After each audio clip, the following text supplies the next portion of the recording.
Hi, my name is Grace Lee, and today I'll be talking about antimicrobial resistance, deepening health inequity. So, a little introduction about myself is that I'm currently a rising senior at Basis Independent Silicon Valley High School, located in San Jose, California. This summer, I had the pleasure of attending the Summer Science program for bacterial genomics, where my research studied antibiotic resistance and Vibrio nitrogens under the stress of erythromycin. So, what is antimicrobial resistance?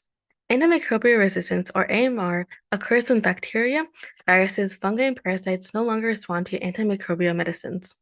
It primarily arises from the misuse and overuse of antimicrobials, such as antibiotics, in humans, animals, and plants. AMR is the top 10 global public health threat, directly causing 1.27 million deaths and contributing to 4.95 million deaths in 2019. Antibiotic-resistant infections are projected to cause 39 million deaths from now until 2050. As visualized on the right, by 2050, antimicrobial resistance is estimated to be responsible for 1.91 million deaths per year, primarily targeting those older than 70 years old. Health inequity is a state in which there are unfair and avoidable differences in health access and outcomes due to factors like income, race, geography, or education. In the context of AMR, health inequities mean that low-income and marginalized communities are more likely to be exposed to resistant infections, less likely to access effective treatment, and more vulnerable to the consequences, including prolonged illness, higher medical costs, and death. AMR both stems from and reinforces these inequities, creating a cycle where the burden of resistance disproportionately falls on those with the fewest resources to fight it. In sub-Saharan Africa, the burden of AMR, measured in disability-adjusted life years, or DALYs, is approximately 7 times higher than in higher-income countries.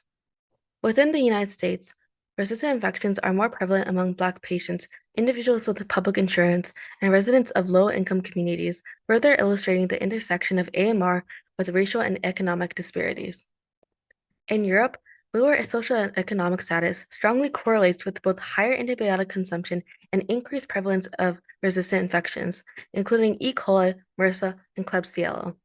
By 2050, it is projected that 28 million additional people, primarily in low-income countries, will be pushed into poverty as a result of AMR-related healthcare costs, income loss, and reduced productivity. So what are the drivers of these deepening inequities in relation to AMR? Infrastructure gaps create poor water, sanitation, and hygiene living conditions, particularly in low and middle-income countries. Furthermore, informal settlements accelerate AMR spread and reduce access to effective treatment. Additionally, overcrowding and the number of children per household are associated with increased risk of AMR. Misuse of antibiotics and imbalance of access can also exacerbate these inequities. Self-medication, poor regulation, and lack of diagnostic capability lead to overuse and misuse, especially in underserved populations. Finally, there is pharmaceutical waste, where medicines, including antibiotics, discharges from pharmaceutical factories, hospital and lab waste, and animal antibiotics end up in soil, rivers, lakes, and drinking water. Especially in manufacturing zones in low and middle income countries or major antibiotic producing countries such as India or Bangladesh, there are hotspots for environmental antimicrobial resistance. Many low and middle income countries lack advanced wastewater treatment plants and strict disposal regulations, which allows untreated water containing antibiotic waste to contaminate water and food sources. Studies have found that rivers near Hyderabad, India, contain antibiotic concentrations as high as therapeutic doses given to patients.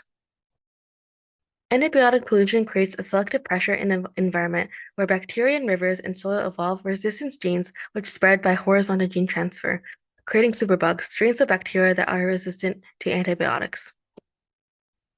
So in conclusion, without equity-focused interventions, AMR's upward trajectory will hit those with low income and minorities the hardest, reinforcing negative cycles of illness and poverty.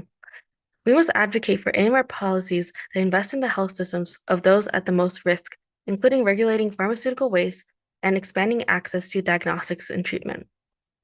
So these are my references I used in this presentation, and I'd just like to thank my family, the Global Health Leaders Conference, the Summer Science Program, and our listeners for their support in my presentation today.